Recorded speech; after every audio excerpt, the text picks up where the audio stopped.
some of the most successful people in this world, when you look at their history, and the reason why we do this podcast, this is the exact reason why we do this podcast, because people always see the end result. Now, you've become extremely successful in business, but could you imagine when you were working at Burger King that you would be sitting here right now? No chance. And I was, I was in a hurry to get somewhere because I felt like, that's what I should do and where I should be. And honestly, if I had got here in my 20s, I would be an awful person. I couldn't have handled it. Yeah. And so I think we get frustrated because we're not getting to where we want to get to fast enough, but we forget who we're becoming in the process. Yeah. And I think those experiences and working that hard meant that I value this a lot more. I don't take it for granted.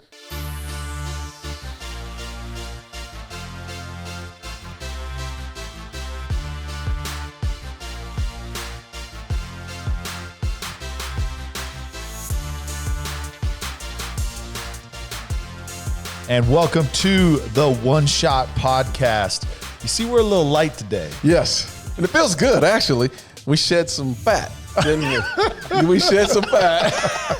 Ben Gibbs, our co-host, is not here today. Is this the very first episode since its inception that he has missed?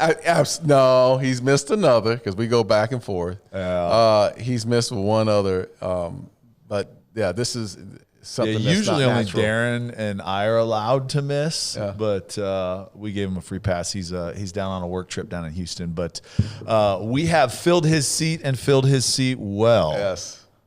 Yes. We are joined by Chris Heaslip, a great friend of Darren and myself, Ben as well, but we've got a really, really cool story. We had just not too long ago Chris's CEO for Leadr on, Matt, and told a great story of his migration from New Zealand to Seattle down to Texas, and talked about his company Leadr. Well, Chris is the man behind that idea with your team, but Chris being the chairman of the board, founder of that, but we're excited about the rest of the story, right? Yeah. We're excited about, growing up, right? Growing up in New Zealand and education and being a CPA and then starting this small little technology company after a number of attempts at other companies, and then just growing it to what you did. And then, man, one of the things that I'm so excited about Chris sharing is man, just his vision on serving people. Yeah. And it's very clear. And I am one that intimately, like, there are so many ways that Chris is a mentor of mine. And I just want to put it out there because there's a lot of people that probably know this, but he has mentored me through a lot of one of my startups. He's mentored me through our commercial real estate firm and some of the ideas that we had, and as far as our data analytics are concerned. But it's not so much what he's giving me as far as the knowledge, it's the time, the willingness to serve. And I know you pour into me and a couple of our friends, all the time, man, but Tyler and I and Ben, we just wanted to get you on the podcast because there's so much more that you can provide those that are listening, our audience that's listening out there. So we want to talk your story. A lot of those already know a little bit about Leadr, but we want to dive into not only Leadr, but into Tome and to Pushpay and everything else that you've done in the past. So, Chris Heaslip, give us your story. We want to go back, man. Where were you born? What was the family like? That's a high bar to live up to. Originally from New Zealand. I think Matt scared away the 4 listeners you guys had in New Zealand. Yeah, he did. He managed to insult the whole country for about half an hour. But, it's a lot of talk about sheep, and it just went a weird direction. I forgot about that. That's so true. Born in New Zealand and raised in my mother raised me single parent household, and we grew up with not a whole lot of money, and she worked 3 jobs just to provide for me and my sister. But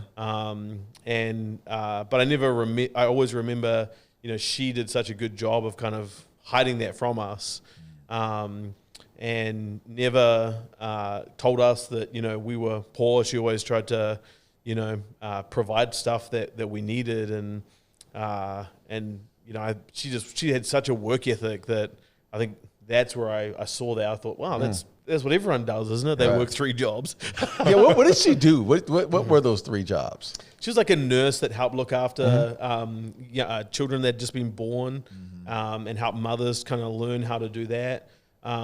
She did babysitting for other parents, and then she had this role where she would run this kind of like cafeteria at the local stockyards. So every, I think it was Tuesday, the farmers would get together, and so there was a cafeteria on the site where all these farmers got together.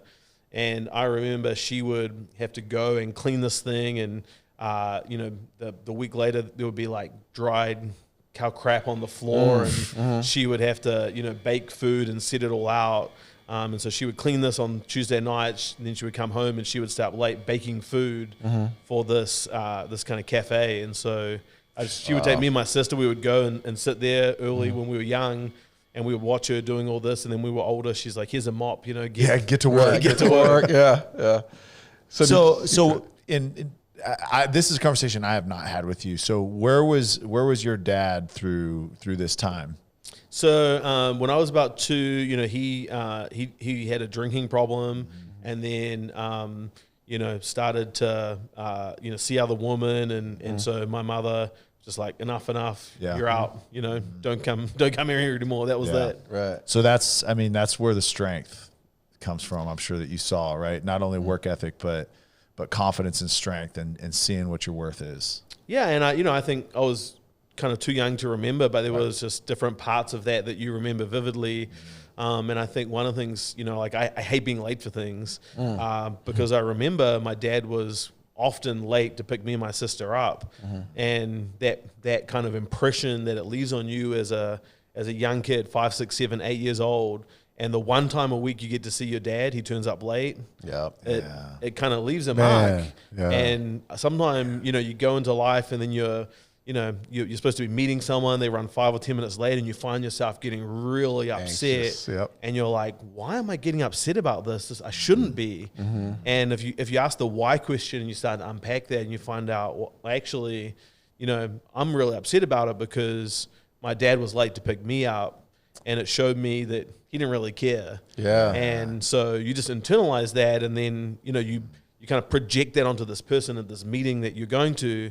Well, they don't really care about me because they're taking 10 minutes late when maybe the traffic was just bad. But you kind of, and so even just dealing with that and kind of thinking about it really helped, you know, to kind of develop me, and you know, it took a long time, but those kind of things where you have to ask yourself questions and work through them, you know, ultimately make you stronger. So those experiences early on in life, and I'm similar in a lot of ways, especially, you know, your father being late. My father was the exact same way, and it's the same reason why I can't stand being late. I just want to be on time, and because I respect it that way. But in those experiences, and I'm sure, you know, you and I have had these conversations, but for the audience, it's been, I mean, some of those conversations have been painful. I know they've been painful in the sense of what you went through as a child, because you always wanted, similar to me, I always wanted my mother and father together all the time. How did you guys, did your mom do a great job of handling that, or did she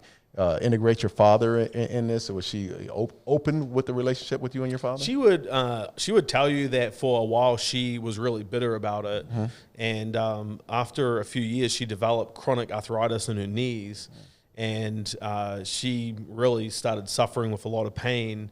And actually through that started attending the local church, and she heard people talk about the idea of forgiveness, and started to kind of grapple with that. And I remember vividly, you know, at one point she really said, "Hey, I'm going to decide to forget. I'm not going to forget, but I'm going to forgive." And over the course of a few months, her arthritis went away, like almost immediately. And so she kind of taught us like that, and she always kind of still struggled with it, I think, but I think the decision to forgive, and then her kind of feedback to me and my sister was, you know, hey, while you're growing up and you're young, you have to just see him once a week. That's how it's going to be. But then when you get your own car, you can decide how to engage. And I feel like when I was a teenager, I really tried to make an effort to engage with him. And the best way I could describe it is that if I was interested in the same things as him, drinking and maybe, really, really into sports, then we would be, best friends. But, he always wanted to be more of a friend than a father. Yeah. And, I just think because we had different interests, we just never had that common ground to engage on. And I really tried hard and had to kind of deal with forgiveness myself in that journey. And so it's tough. I think so much of our childhood shapes us. And again, we don't realize that until you get older and you start trying to figure out why things are the way they are. Yeah. It's crazy because we've talked about it and maybe these dads that have separate households, right, within a family, think that, hey, the best route is to be their friend because they need a friend in this time. But as a child, especially young boys, the desire and want for a father, not a friend, I want a father. And again, I'm speaking from a removed position on this because I didn't have that. My dad was around, and I was really lucky for that. But from more and more people that I talk to, it's like, man, like I don't want you to be a friend. I want you to be my dad. Yeah. I think that, he would say, what do you want? And whether it was presents or watching a movie or doing certain things.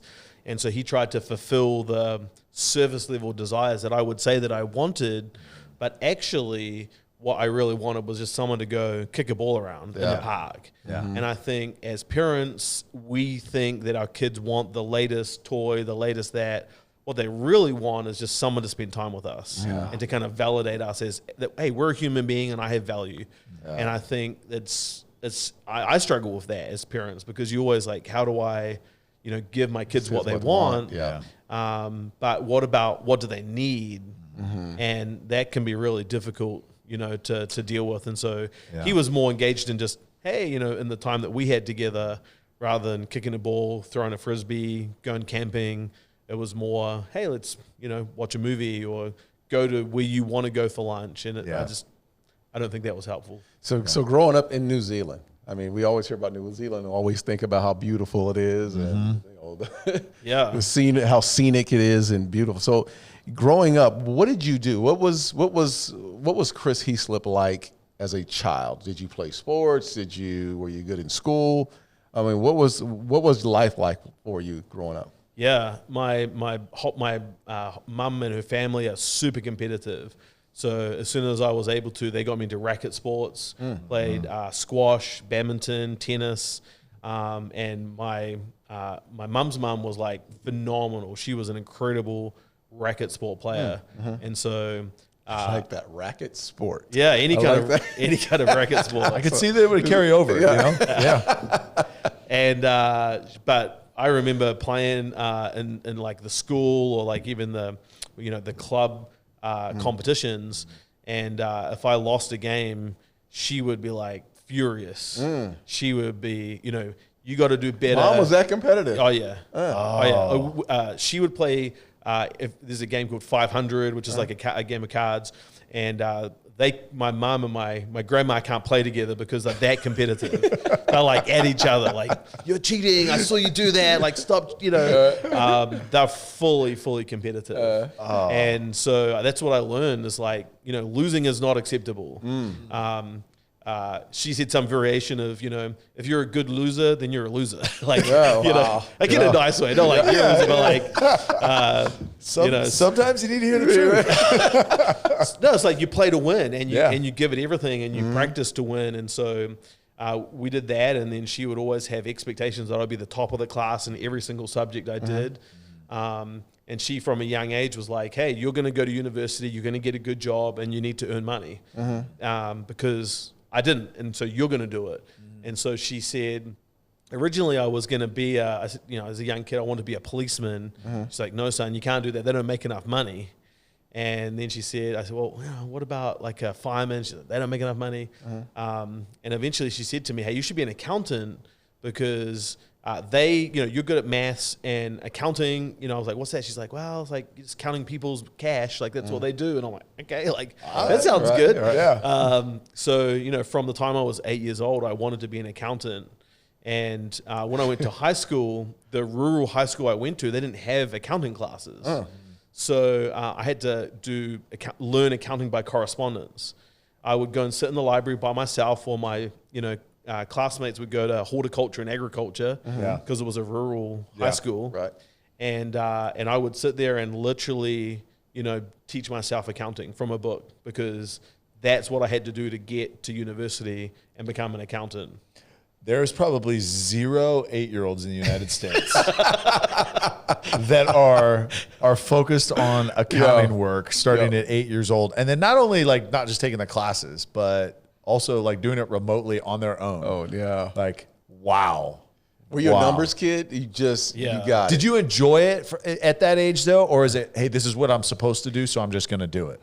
I think I don't know where the catch-22 started, but I enjoyed it because I was good at it and I was competitive. Yeah. And so I don't know if I was good at it because that's what I was supposed to do. Yeah. It was almost like I had this calling via my mother. that's what I should do with my life.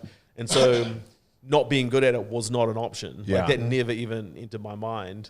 And so just, I remember getting straight A's in accounting and just kind of finding it very easy. Yeah. Whereas it didn't sound like physics. I struggled crazy with that and, had to, get tutors and all kinds of things to try and get up to speed. So was the goal early on to stay in New Zealand? Did you since you already had that mindset of, I want to learn accounting, I want to kind of be successful, make money, somehow was the goal to stay in New Zealand and be an accountant when you grew up? My goal was to build the biggest accounting firm in New Zealand. That was the goal.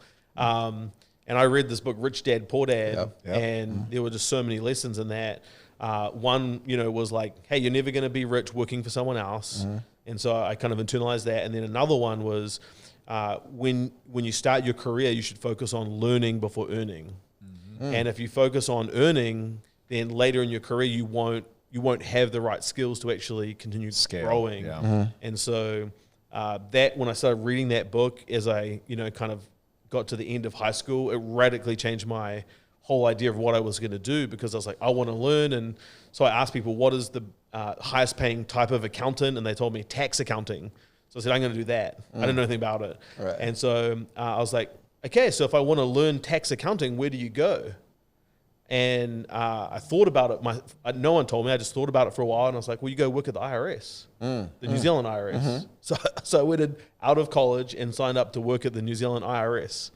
And they're like, "What are you doing here?" And I'm like, "I want to work here." Right. Like, okay, sure. Nobody usually lines up outside of we usually have to go find you. Yeah, but like I was driven to learn, and I wanted to try and understand tax accounting. Yeah. And so I did 2 years there, and it was actually really good because I got an exposure to so many different kinds of businesses, so many different kinds of people from all walks of life, people who were successful, people who weren't. One of the things that people don't know is the IRS has tremendous power. So when you turn up and you're this 23-year-old kid and you show them your little badge, they have to answer these questions. And so I didn't even know it, but I was learning so much about business just because I could turn up and you could look and say, well, this guy's successful, this other person is not. Yeah. And what are the things that are like in common between all of the people I've met who are successful? And over time, I started to add additional questions about, tell us about your business. How do you get into that? How do you do marketing? Like, what has this got to do with my taxes? And I'm like, well, if I don't know your business, how can I understand how things so that's how you started cutting to your teeth then. You were you were learning the ins and outs about the business, not just the accounting side. Like property deals, you would get all the, and they give you write them a letter and you say, I'm from the government, please give me the paperwork. And they have to give you all this paperwork. So you're learning and you get so many reps. I'm not saying people should go work at the IRS. I was going to say, was this an assignment given to you, or did you act outside the law? No. This is part of it. Like, this is, I don't want to go to jail. Like, it's like, all right, Salesforce, I'm going to need you to open up your books and show me everything. I want to learn about this. Well, no, like they have all these, manila folders and you get assigned a certain amount. And when you start, it's just high velocity. Yeah. So you're looking at so many different deals and you're just looking at just little parts of it. And then as you kind of grow into the role, they say, right, now you're going to take this one and you're going to go deeper on it and do more work on understanding the business. And so, but when you start, you don't know, all the terms and how to close deals and escrow and like all of the stuff. And you're just learning all of this and it's coming at you so fast. And in some ways, they're so generous because they teach you all of these things about business. And I think the lesson in all of that is don't go to the place that's the obvious place. Go to the place that you're going to get the most reps and the most learning. Because it's not what you think. Okay, so I want to go back on this because you didn't tell us how you got the job. How did you get the job at the IRS? Do you know the story? Yes, you told me. Everyone needs to hear this story. So the first thing I did is I sat down and I thought about, okay, her name was Evelyn. And I thought about Evelyn and I thought, okay, what is she looking for in a person to come and work at the IRS? And you would assume, if it was a business, they want someone who's super motivated, who's going to make me money and all of that. And I thought, well, Evelyn was later in her career, and I thought, well, what would I want if I was later in my career? First thing I want to do is not get fired. So what am I looking for in a 23-year-old kid who's a graduate coming in here? What am I looking for? Well, I'm looking for someone who's not going to get me fired. So I started trying to think about what is the word that I would use to describe that person. And after, literally thought about this for 2 weeks, and the word I came up with was a team player. And so I wrote the cover letter to apply for the job, and I think I literally used the word team player 12 times.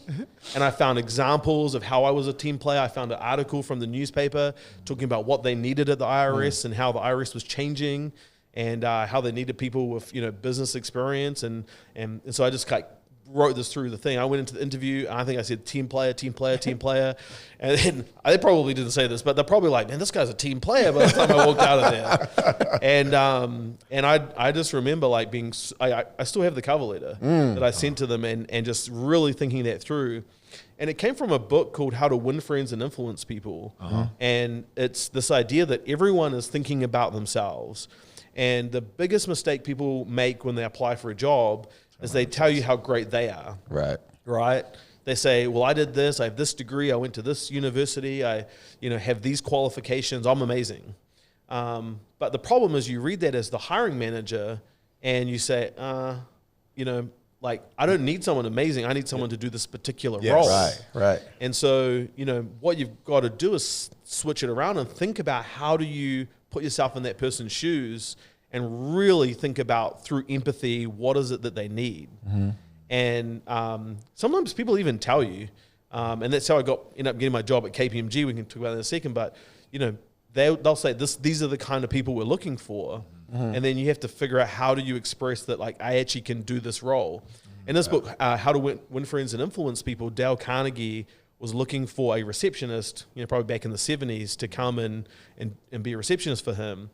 And he was going through these hundreds of applications. He was getting confused because he's like, I got so many people applying for this role. I'm famous. And so, of course, these people want to come work for me. How do I determine if someone's good? And then he found this cover letter that this lady had written, and she said, Mr. Carnegie, I would love to work for you. Can I come and sort through the hundreds of applications you've got, and I'll organize them however you want. And at the end of a day or two, you don't have to pay me. If you like working with me, you should hire me. And of course, she came in, organized all of the stuff. They got on great, and she got the job, right? Because she used empathy to put herself in the other person's shoes. And if you write a cover letter and you don't do any research, it just goes in the round file on the floor. You're never going to even get a second look. See, but that's that's emotional intelligence, right? And that's what I feel like we have such a lack of. And I know I always hate on this time, and I don't want to be that negative guy, but that's such a valuable tool that I really hope any younger listeners that we have, you hear that. You hear, stop thinking about yourself. Start looking at the situation as if you're the third person in the room and say, okay, hey, what does that person need? What do they want? How can I provide a service in a way that is received in a way that they receive it? I mean, here's the deal though. And you're 23 when you did this? 23 years old. Dude, how what cover letter did you write? You know how selfish I was? At 23 years old, first of all, I wasn't doing any accounting. That wasn't happening. First of all, tell you, still hadn't read an accounting book at 23.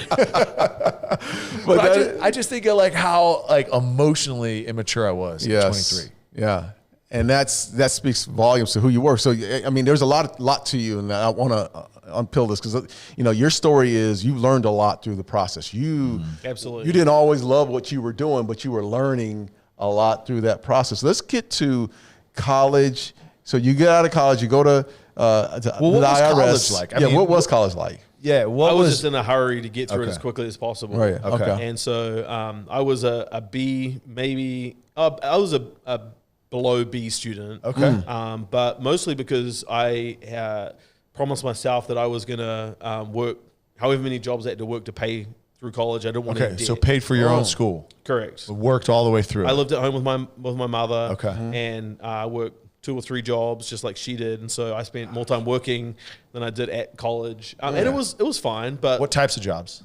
I worked at Burger King. Yeah. I did 2 years there. I was like the second longest tenured person at Burger King. Right. I worked for Coca-Cola over the summer, like stacking Coke on shelves. And they pay people they call merchandisers. They drive around and literally get Coca-Cola and put it on the shelf and make sure it's faced outwards to the buyer. I had a job at the university during the busy enrollment period, trying to help people get enrolled, working in a call center. So, I mean, you name it, I was doing it. To Matt said he was at Matt's call center job. Yeah. But you know, this story is so poignant because I just had this conversation with my son Jaden yesterday about, you know, some of the most successful people in this world. When you look at their history, and the reason why we do this podcast, this is the exact reason why we do this podcast, because people always see the end result. Now, you've become extremely successful in business, but could you imagine when you were working at Burger King that you would be sitting here right now? No chance. And I was, I was in a hurry to get somewhere because I felt like, that's what I should do and where I should be. And honestly, if I had got here in my 20s, I would be an awful person. I couldn't have handled it. Yeah. And so I think we get frustrated because we're not getting to where we want to get to fast enough, but we forget who we're becoming in the process. Yeah. And I think those experiences and working that hard meant that I value this a lot more. I don't take it for granted, but also, there's so many other people where I was who, want to help, a step up to try and get into that. And that's why, whether it's Leadr or anything else, it's about helping people. That's got to be the center of everything we do. Right. Yeah.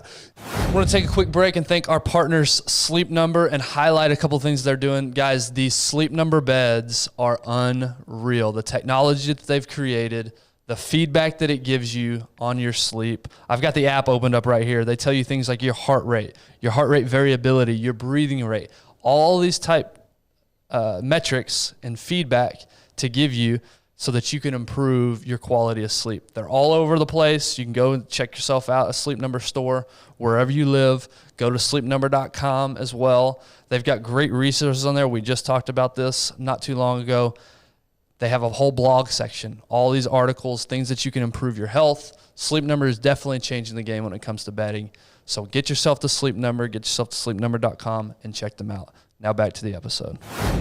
So in these moments, though, are you thinking that, hey, I'm doing this because I'm learning? I'm doing this because I want experience. You're present enough to know that, like, hey, I'm going to embrace the suck. Not stacking shelves or working at Burger King. But I don't know how much you can learn about now what you know about product placement now, right? And the details. I mean, absolutely, you do learn from that. But I think it was more when I got to the workforce. And then I did KPMG after the IRS, which was like from one extreme to the other. And then, how I ended up getting that job was I was at the IRS and I was like, okay, I need to get out here because otherwise I'm never going to leave. And my work ethic had started to become, like a government department. And I just realized I gotta figure out how to get out of here. Otherwise I'll just be here the rest of your life. I'll be here the rest. And people do. And so I was like, how on earth do you go from the IRS to a Big Four accounting firm? Because they don't hire people in a Big Four accounting firm from the IRS. And so I just did the same thing. I sat down and thought about, what does a Big Four accounting firm even want? And I realized I couldn't answer the question. And so I reached out to one of the partners. His name was Alan, and I wrote to him and I said, he was a managing partner. And I just wrote to him and I said, hey, I'm Chris. I'm, 24 years old, and I'm trying to figure out what I want to do in my career. And I realized I don't even know a whole lot about what does a Big Four firm do. Can I buy you a coffee any place, anytime? I'll pay for it. Can you just give me an hour of your time? And so I sent this email off, and like half an hour later, he responded and said, sure, I'll be here at 6 a.m. And I'm like, 6 a.m.? Like, so it could be like 9 o'clock. And we know you're going to be on time, so that's a really early wake up. Yeah, that's a really early wake up call. So I just turned up and just asked questions about what does this look like? What do you do in a big accounting firm? And got to know, more about them. And through that process, got invited to come and be part of it. But here's the part that people don't realize. I'd already done 2 years. And so I'm thinking like, I'm coming in at, maybe like a third year kind of role. Right. Like maybe a second, but probably a third year, decent salary. And I got the offer and it said graduate. Oh, wow. So I was taking a 30% pay cut from the IRS. Wow. I was going to be working twice as many hours. Wow. And I was going to be at like the entry level, like the photocopier guy. Did you ever think, well, I'm not doing that? Like the ego had to step up. The pride had to step up and say For like something. 5 minutes, I was frustrated. Yeah. And then I said, I'm going to learn before I earn. And what was even more interesting was instead of going to the tax team, they have a whole team dedicated to tax. I said, I want to go to the accounting team because I want to learn accounting. I already know tax. Right. So there's like optimizing for learning. Right. I'm going to come here to the accounting team and I'm gonna learn this. And that's crazy because most of us, we do things that are most comfortable, right? Yes. Yep. Right. So I would have thought, okay, you're going to go right to the tax team because you already know it. You'll feel comfortable. You can move up the ladder that much quicker. Why? I mean, what was your mindset back then to think? Yeah. Were you trying to build something much bigger for yourself? Yeah. I mean, my goal was like, how do I build the biggest accounting firm in New Zealand?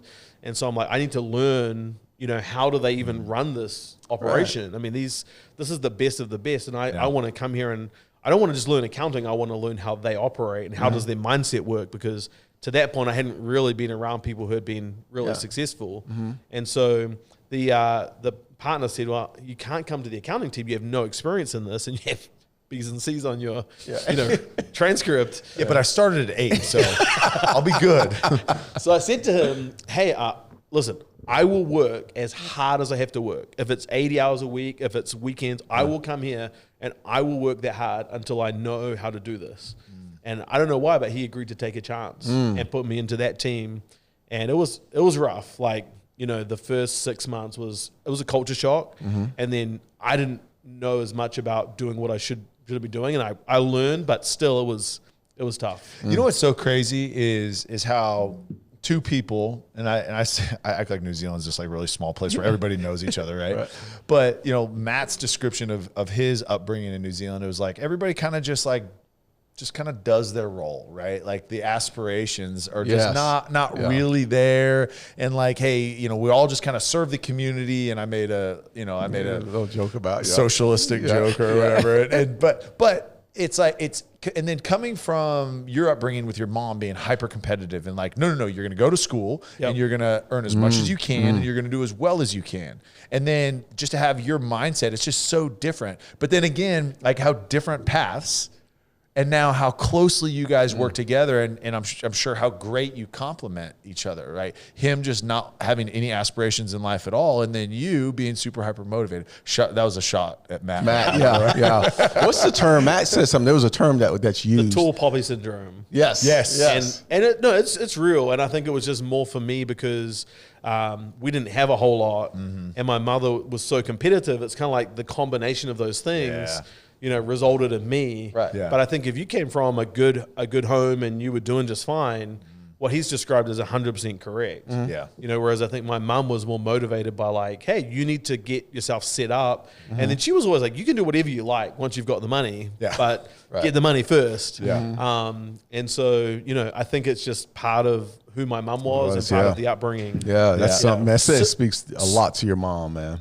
Speaks a lot to her. So go ahead. So KPMG, walk us through kind of that journey there, right? You got a lot of experience. You got hired. Yep. I'm sure learned a lot on the accounting side. How many years were you there? 2 years. You're 2. Yeah. Okay. I just had a personal thing. I never go somewhere for less than 2 years. Yeah. And I still have never had a job for less than 2 years because I feel go. like if they're taking a chance on me, I have to pay them back. Right. Yeah. And so we're going through a book called The Wisdom Pyramid. Okay. And so it just talks about the reason that there's such an absence of wisdom in our culture today is because we have, this idea of perpetual novelty, right? Where you're always looking for something new. And like, think about like everybody, especially in this labor force right now, where you can take advantage of it a little bit, where it's like, hey, I'm just going to go to the next highest paying job and I'm going to go here, I'm going to go there, and I'm going to move over here because hey, I'm bored with this. I'm going to go over here. I'm tired of doing the same old thing. And the fact that like, hey, we've got to commit to something because we can never realize that skill until we've spent the time and spent the hours doing it. I just think graduates these days are expecting, okay, hey, I'm ready to go and I want to be the dude.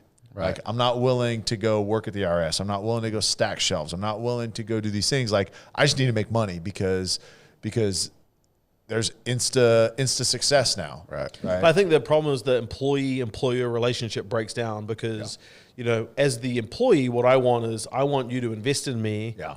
And, but I'm not going to give you any commitment to stick around.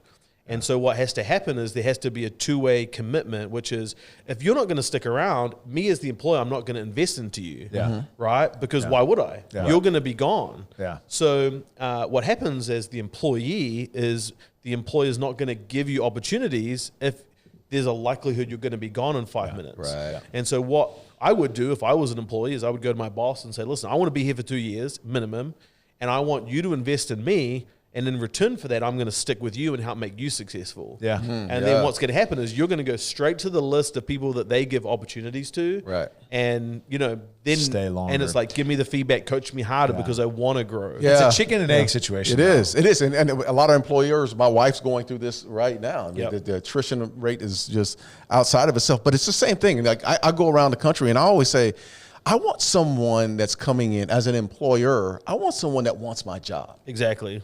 I want to, because that person is going to burn hot like me. Okay. So you know what I did? When I wrote to KPMG, I said, I'm not going to apply to any other firms. I want to come and work at KPMG. And I think that made me stand out a whole bunch more than other folks because, it's like, hey, will you have a coffee with me and help me figure this out? By the way, I'm talking to 8 other people. Yeah. Right. You're not Exactly. going to do it. Yeah. That's so right. if I said to you, hey, I'm not applying to anywhere else right now, you're my number one choice. Right. Like, how much more likely are they to take that?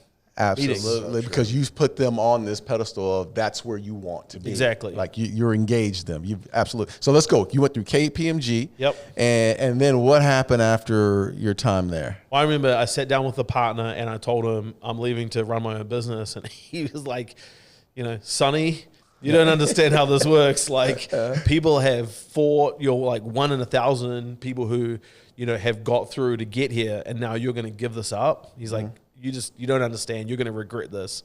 And especially because I told him I was going to go and start my own business, and he's like, no one does that. No one in there, no one who's 25 does that. Yeah.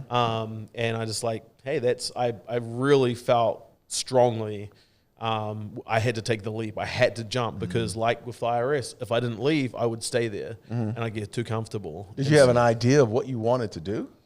I had a few ideas, but it was more like jump and then kind of figure it out. Okay.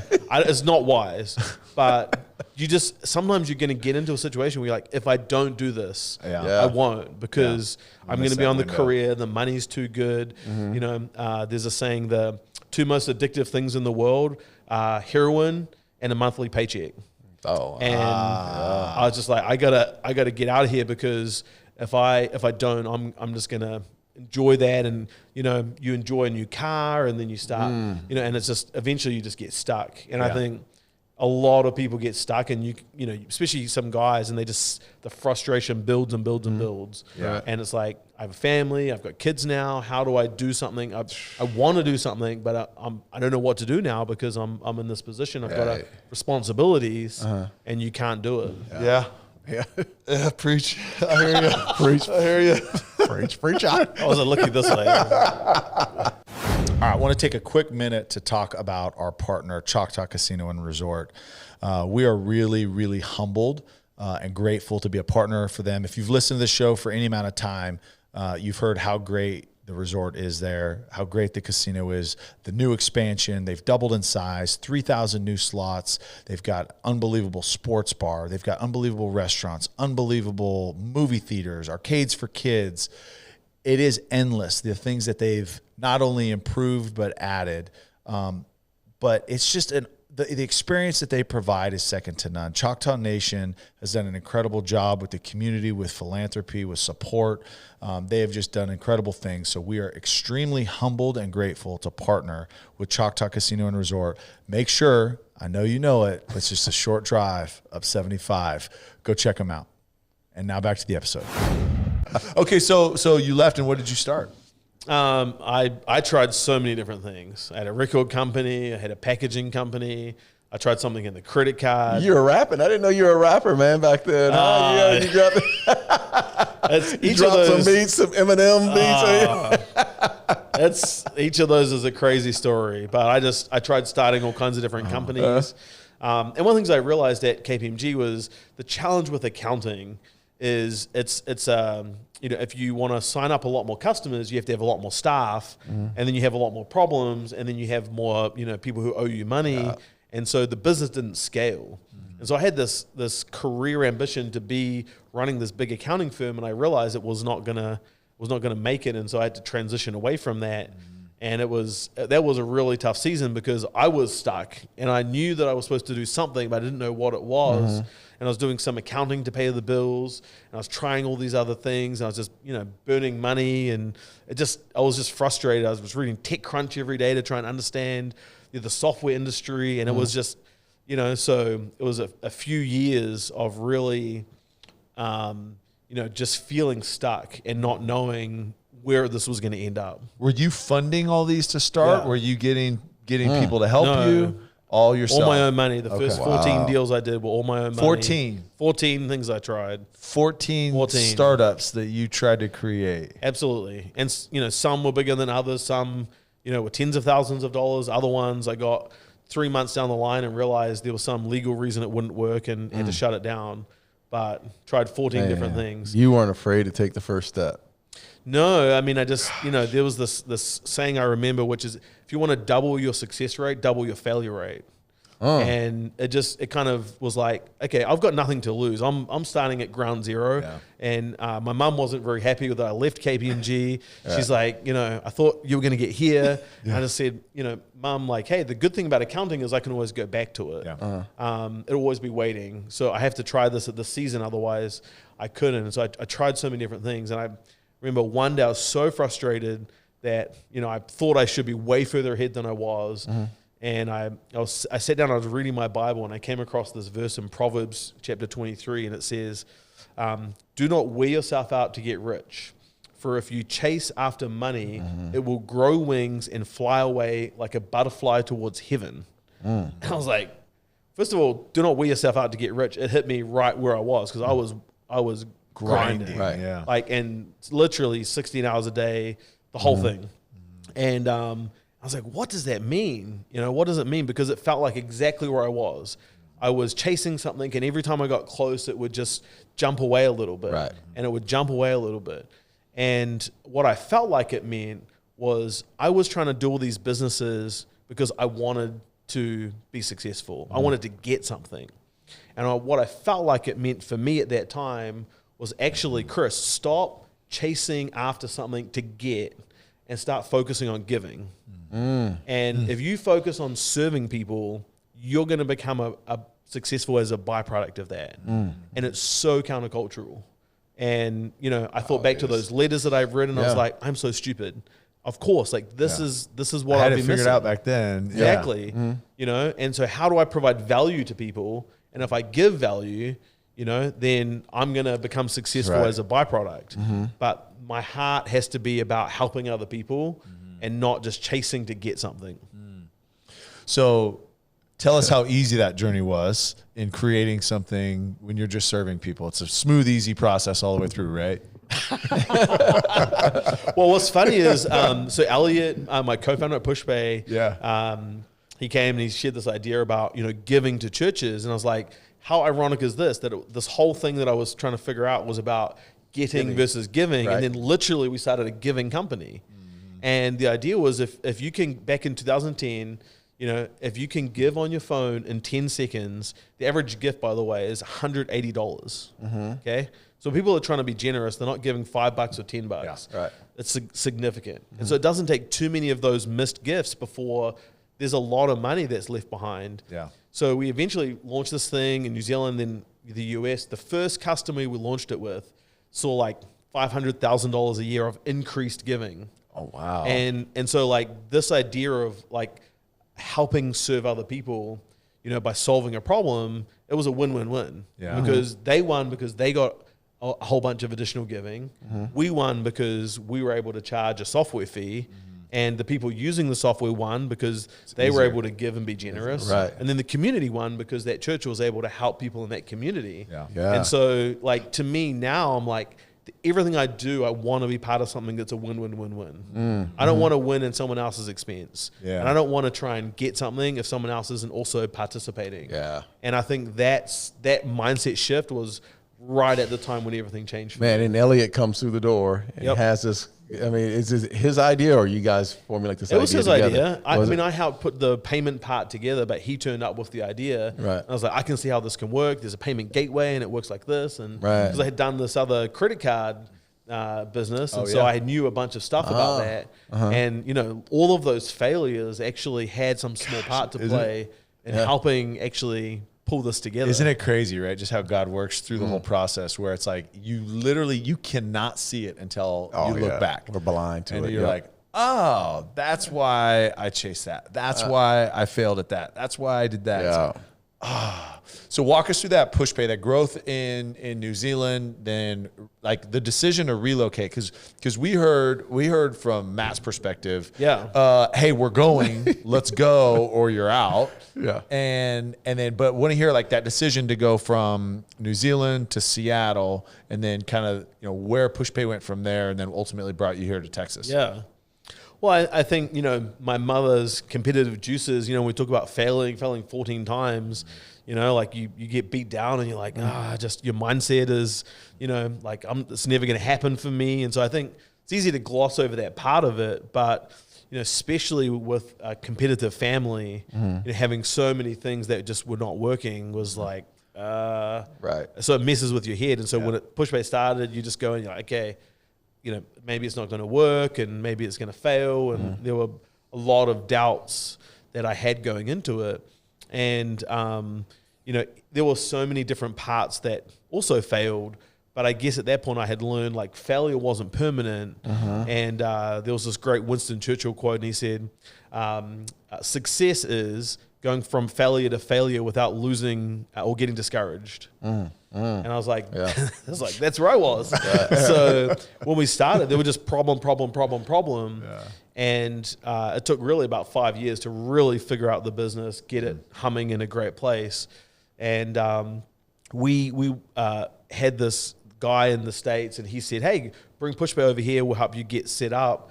And then through a bunch of things that happened, he just decided to renege on the promise. But we were already over here. We'd raised some money from investors to come to the States. So we just kind of said, hey, we're going to stick with it. All right. And we're going to continue to grow here. We found someone else to run the credit card processing. And then we ran out of money.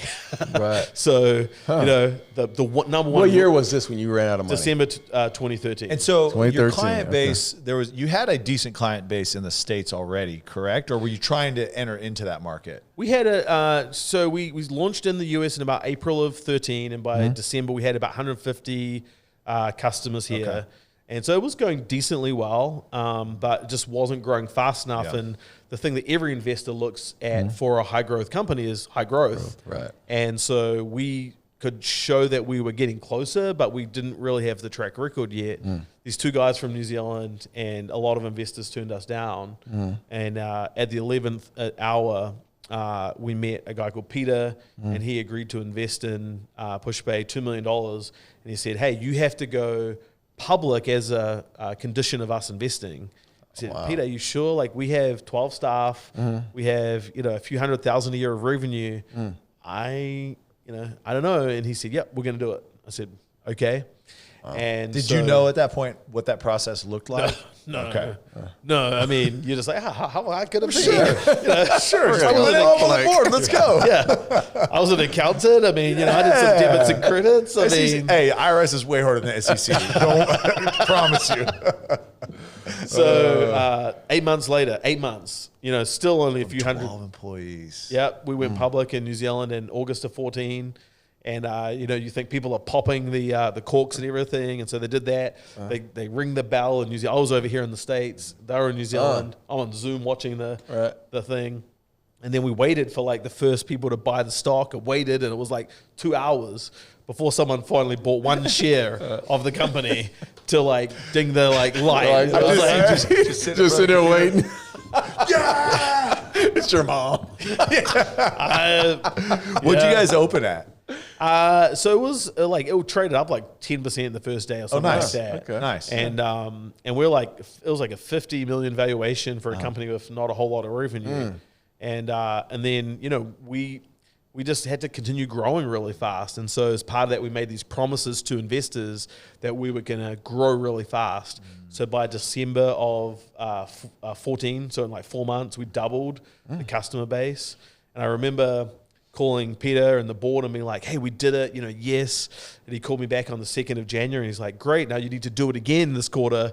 We've got double again. Right. And I was like, oh, wow, okay. This is like not a one-time thing. It's going to be going on. And so then we doubled again. We grew 50% in the first quarter. And then we doubled again in 6 months and doubled again in 6 months. And just, it never was easy though. Yeah. I was going to ask, what was quality of life? Because we've had this conversation. What was quality of life like during this hyper growth, for you and your team? It was tough, really tough, long hours. And, fortunately my wife was amazingly supportive. But we just had a young, couple-year-old son at that point. It would be different trying to do it with 3 kids who are older now. But back then it was a little easier. A lot of travel backwards and forwards from New Zealand, and trying to get visas to come to America was insanely difficult. And just problem after problem. It was just, and then, we raised money again like 6 months after we went public. Because, we were growing fast, but we were burning a lot of money. And then it was about another year again, we raised more money. Like it was really just, grinding. But I think everything in that first... I was about a little over 30 when we went public. Everything in those first 30 years felt like it prepared me for that. And I, the hard work of being a public company CEO didn't bother me. And I always prioritized family, but it was just what I always had done. But this felt different because I was really helping to build one thing versus kind of looking for that silver bullet for the next thing. And so we just, the team we put together was amazing. And something that was really interesting was we had a completely contradictory way of building a team than what most people do. We hired people based on culture first, obviously apart from like CFO who's got to be able to file the right reports and stuff. But, almost everyone in the company we hired based on culture, and then they learned how to do the job on the go.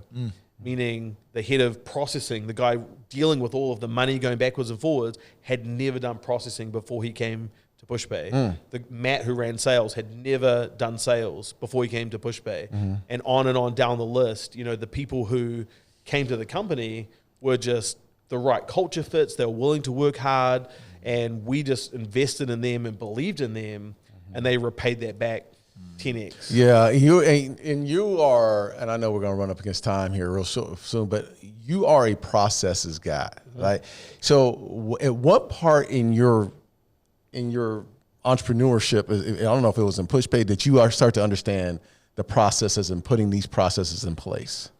I think, to me, it's a stage thing. So in the early stages of a company, it was, we don't know if we have something, let's try a lot of things. And then when you find something that's working, it's like, okay, the way that you go from 2 million a year of revenue to 10 to 100 is simply by doing the same thing over again, but bigger. And so when you realize that, you say, oh, okay, actually just making stuff up on the spot and having every sales rep do a different pitch isn't going to get us to where we want to go. What we've got to do is say, oh, the best rep let's take his pitch and then teach the other 100 people on the team how to do that because it's working. And so it has to become systematized to scale. Yeah. Like the definition of scaling is doing the same thing, times 100 and getting 100x results. Yeah. And if you don't realize that it's a scale game, then you keep trying to find the next thing and not realizing it's right there. It's like to some degree, when you get to that point at 2 million and you're trying to scale, it's boring because it's, it's trying to do the same thing over and over again. And there's all kinds of interesting people problems and other things that happen, running out of money. But scaling something is not the exciting part. Yeah. Because it's literally just trying to repeat something over and over again, like a manufacturing process. I think a lot of people struggle with that conceptually. I think a lot of people struggle with the fact of, even I just struggled when you were giving me advice of how you simplify it. It's like, I think I've always made things difficult in a lot of ways where I need to be successful. It's got to be hard. Oh, it's got to be hard. And it is. It's just like, you're like, no, just do this over. And is that successful? Yeah, keep doing it. And I'm like, damn, that's pretty good advice. And honestly, like when we got to the end of my time there, around 2019, I was wanting to do some of that. I was saying, hey, like I want to launch a new product to do this and do that. And the team was like, we don't really need to do that. We have things that are pretty good here. And I was always like, let's blow it up and like try and figure something else out. And I realized, it had been an amazing run to, scale something from 1 to 100 million in 5 years. But also I wasn't the next person because, when you think about the responsibilities of that role, it was, okay, you're in board meetings, you're doing a lot of health and safety, you've got a lot of legal things going on. And I was the guy always looking for like, how do we get to the next mountaintop? Yeah. And that requires a lot of risk and, everything that I've been through. And so I think, I realized actually like I don't have the right skill set for where this needs to go. Yeah. And, it's humbling to be like that where you realize, maybe it's like a football player at the end of your career and you just realize like, I could do another year, but like I'm not the player I used to be. Not helping the team in the way they need exactly. it. Yeah. And that's where I was. I'm not helping the team get to where they need to go, and I'm not the right person anymore. And so I'm best to pass the baton in an organized way rather than waiting. And I could wait it out. I could stick around for another year. Then I'm going to get the boot. Right. Someone's going to be like, Chris, your time's up. Right. I don't want that. So I think that framework is a great way. So to when go. you're going through these hyper growth times as a company, how do you keep track? Because everything is okay. Hey, focus is double revenue. How do you focus on those things, but then also make sure that you're pouring into the people that are driving that growth on a day-to-day basis? Well, I think again, like what people do is they really overcomplicate it, and perhaps my strength was always seeing the next step that had to happen. And, if we want to build $100 million company of revenue, okay, well, the goal for the next quarter is just simply to sign up 30 people or 100 people. And when you know that, you say, okay, well, how many phone calls do I have to make to sign up 100 people? I got to make, and so you just work it out, and it's a process like that. And I think people assume that there's some hidden secret that they're missing because, it seems too obvious. And one of the things I realized, I got this opportunity to meet with this incredibly successful company at the IRS. And I remember sitting there and I'm looking around and they've got all these folders and stuff. And it was this kind of light bulb moment. This company that's here, that's incredibly successful, is just like a lot of the small companies I've met, except they're big. And it's either incredibly freeing or incredibly depressing when you realize there's no secret sauce. There's nothing that they know that they don't know. They just managed to improve at scale to go here. And so when I was there, I'm like, okay, there's no secret sauce from going from 1 to 100. It's just literally doing the same thing and scaling and actually growing the organization to that. And it was freeing because we work backwards. We say the goal is 100, signups this month or this quarter or whatever. We need this number of people in the seat. They've got to convert at 25%. And I just built this big, PowerPoint and just went through each person and then said, right, you're going to own this number and you're going to own this number and you're going to own this number. And you don't tell me anything apart from these metrics right here. And, you know, people are like, whoa, like now there's simplicity and accountability because there's no secret sauce. When you overcomplicate it, what happens is you can't hold people accountable because they don't have a clear goal. They don't know what they own. They don't know where the company's going. And then they can see how their part actually impacts the whole. And their reason to want to succeed now is not because I told them a number, because they want to lead the team down. That's the thing that's way more powerful. I mean, think about whether you're a coach, whether you're a parent, whether you're a teacher, whether you're a business owner, whether you're in a manager position, whatever it is, it's just lost because you say what the end goal is, like, hey, we want to be here. But then you think to some complicated formula that you need to do to get there. It's like, no, just work backwards. Hey, in order for us to win the high school state championship in Texas, okay, we've got to make it to the playoffs because if we don't make it to the playoffs, we don't go to the show. Take care of the division. Okay, to do that, you got to win your division. To do that, okay, but then here's what we got to do in the offseason is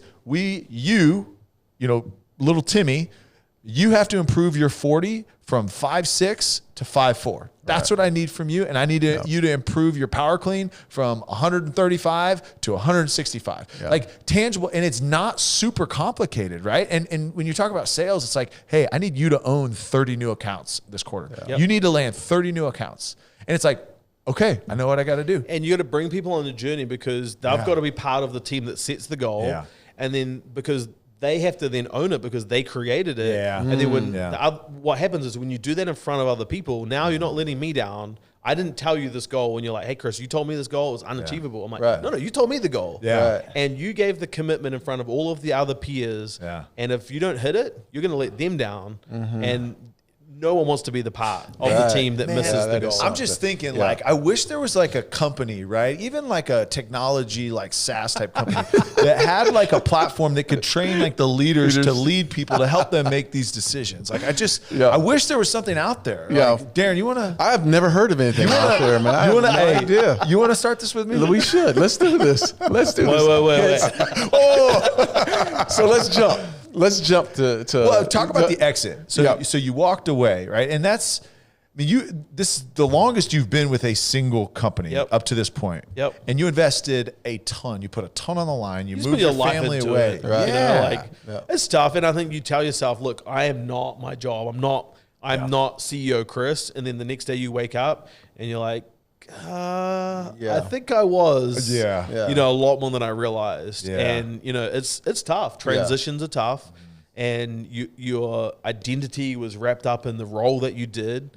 And then to wake up and be like, okay, I'm not that person anymore was a difficult challenge. But, I was like, I got to get up and go again. And I think, to kind of explain Leadr, the best businesses, is about helping people. We knew that. So it's, what am I passionate about?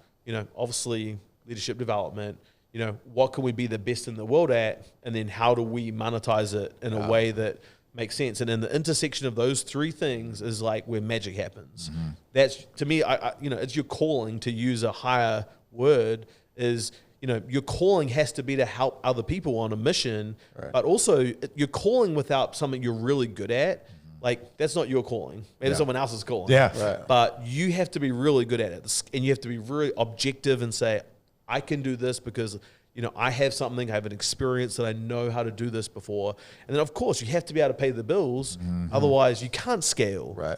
And so in that intersection is where, we found Leadr. So when you started the Leadr, did you already have it in your mind when you were at Pushpay that, like, this is an idea that I can run with it once I leave here? I think people had told us, they said, this is crazy that you've got all these people that you developed, that you hired on culture and then you developed. And, we had this amazing, lady who worked at Pushpay. Her name was Robin. She started as the receptionist. And then she grew through, got promoted to be, she just would come in every morning and she would put amazingly positive, encouraging notes to everyone in the Slack channel. And she'll be, it's going to be a great day. It's like, so just through like sheer, enthusiasm, she eventually got promoted to be in customer success and got promoted twice. And then eventually she left that and came to Leadr. And now she's the strategic, account manager, right? That's someone who started as the receptionist. And so, like, as someone who was there, isn't this normal? Isn't this what everyone does? Yeah. Right. And eventually people are like, this is not normal. No. What is it? How have you created a culture where people can come in and you give them a lot of autonomy to grow and develop? Yeah. And if people want it, then they step up and they keep getting promoted. And, how do you create that? And so as a result of that, that's where we started saying, wow, actually, this is not normal. Yeah. And how do we frameworkerize that so that it can scale and work for everyone? All right. So what's the conversation with your wife that, hey, we're done. We exited that company. I don't necessarily have to do anything, but I'm going to start over. I'm going to start a brand new startup. Yeah. And I need you to be on board with this. Oh, and by the way, we're eventually going to move to Texas. Wow. One was okay, one was not. She was fine with starting a new company. Yeah. She said there's 2 conditions. Number 1, you got to take the boys to school in the morning, and number 2, you have to be home to cook dinner at night. Oh, wow. And she said, if you do that, you can spend all the money on whatever. Go do it. Yeah. It's who you are. I don't want to hold you back.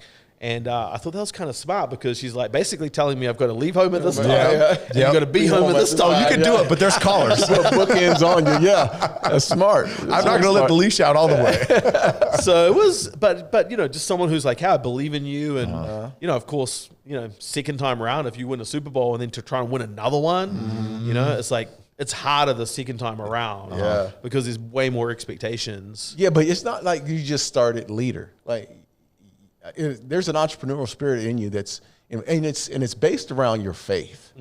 And we haven't even talked about Tome, and I want to get into that. I know we're pushing all the time, but talk about Tome as well and what made you start that business.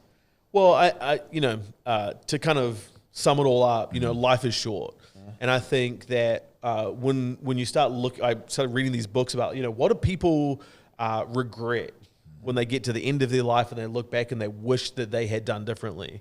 And I'll probably butcher this, but there was this lady, she worked in a rest home and she wrote down, some of the themes that she was seeing. And one of them was, I wish that I had taken more risks. That was one of the things people regretted immensely. And one of the others was, I wish I had followed my heart more, or some variation of that. And so, Matt and I were doing Leadr, and it's been going incredible, to go from, 0 to 700 and 800 customers in, 3 years is phenomenal.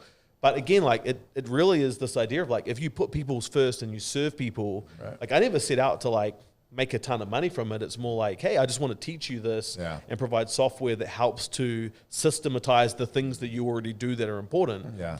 And so in the middle of that, I just had this real kind of deep conviction that I needed to do something that was, just crazy because I have no clue how it works as a business. I don't know how to run a nonprofit either. So I'm it has to be a business. Right. And the conviction was, how do I build software that really helps people understand the Bible better? And I was just, and so I was well, a couple of times in my life I had to make those decisions, leaving the IRS, leaving KPMG. It was so hard, but it had taught me to listen to that little voice that you hear that tells you, you have to do this. Right.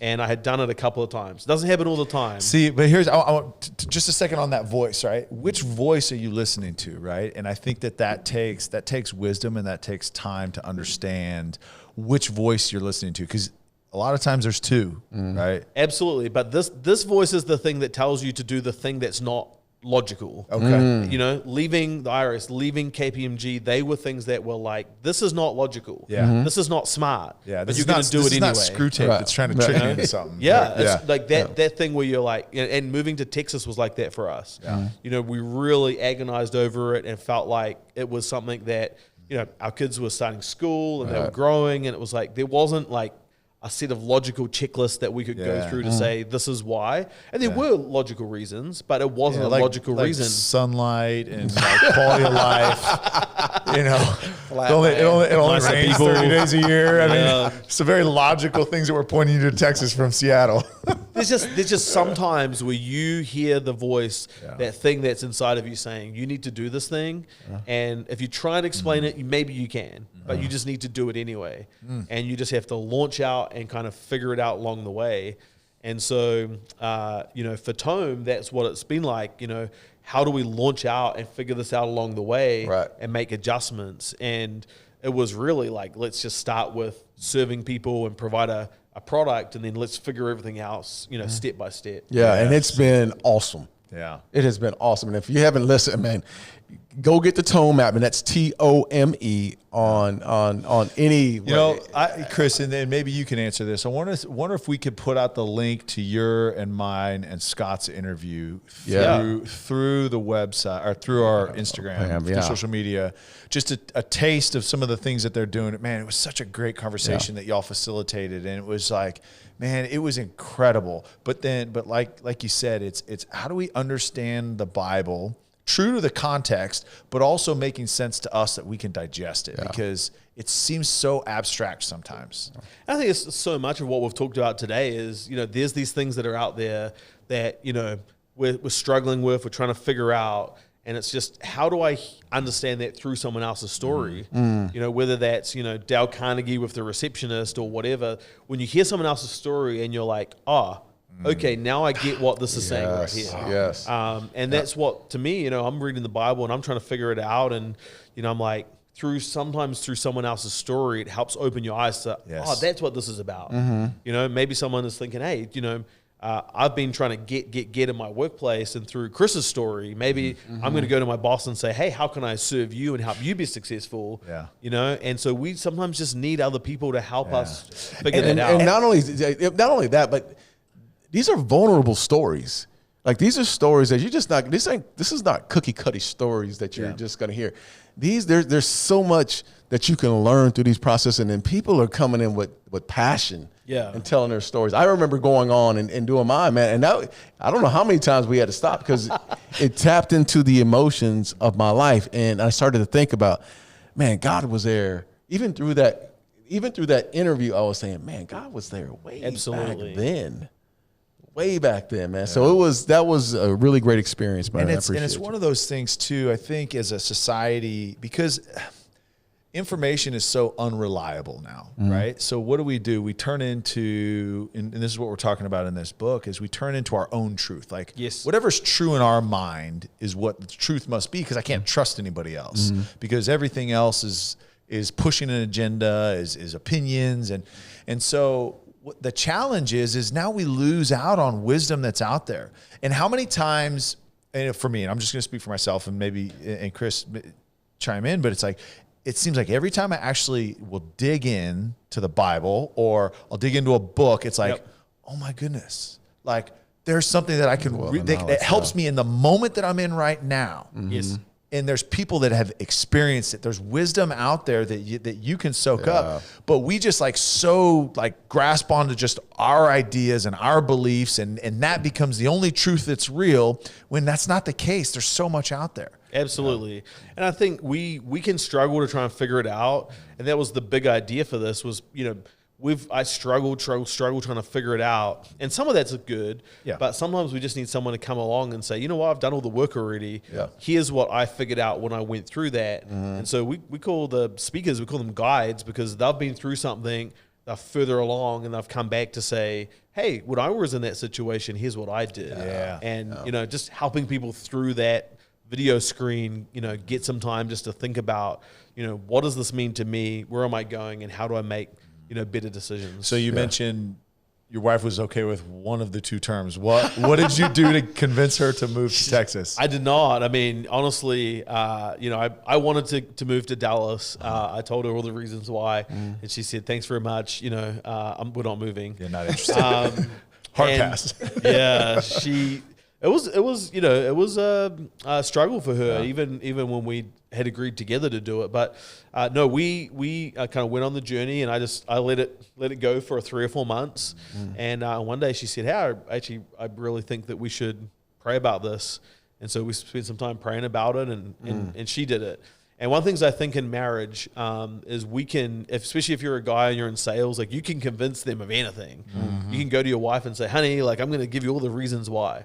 And I think I just said, I'm not going to convince you, because if I can convince you into it, someone else can convince you out of it. Yeah. Like, you have to be on board with the fact that this is the best idea for us, and I'm not going to sell you. I'm just going to leave it be. So good. And, if it's meant to be, then we're going to arrive at the right conclusion. And I just believe that. So and here you are. Awesome.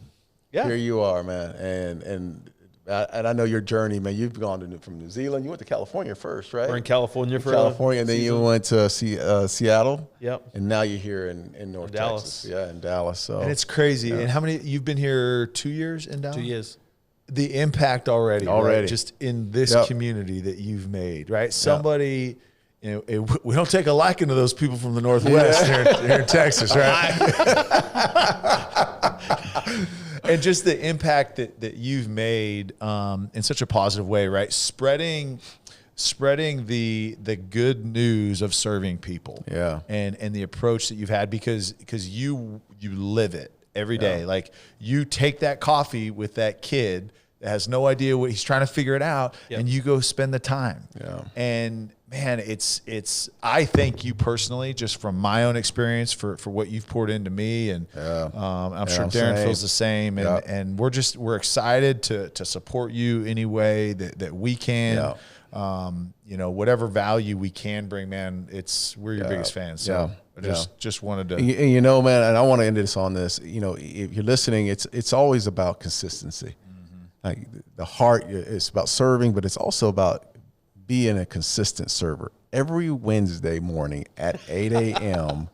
we meet, and the topic goes wherever. It's not always business. It's sometimes it's scripture. It's whatever, man. But I've gotten to a place in my life. It's not about the money.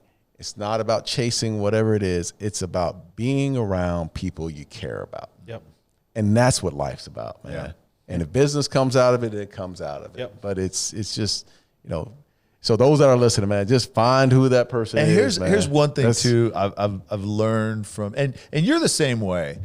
Sometimes not so much, but most of the time, is just also be like a joy to be around. Like, I can't not hang out with, and he's like dropping knowledge bombs and this and wisdom here and there. But like, you just find yourself just like, man, this guy's just like really pleasant and like positive, and like be that light when you walk into a room. That's right. And you're that same way too. Mostly the light is coming from your mouth and your teeth, but you see what I have to deal with, Chris? I got to deal with this, man. He set this one up pretty well. No, but true story though, and that's one thing that I've noticed. I mean, and you just walk in and it's lighter because Chris Heaslip walks in.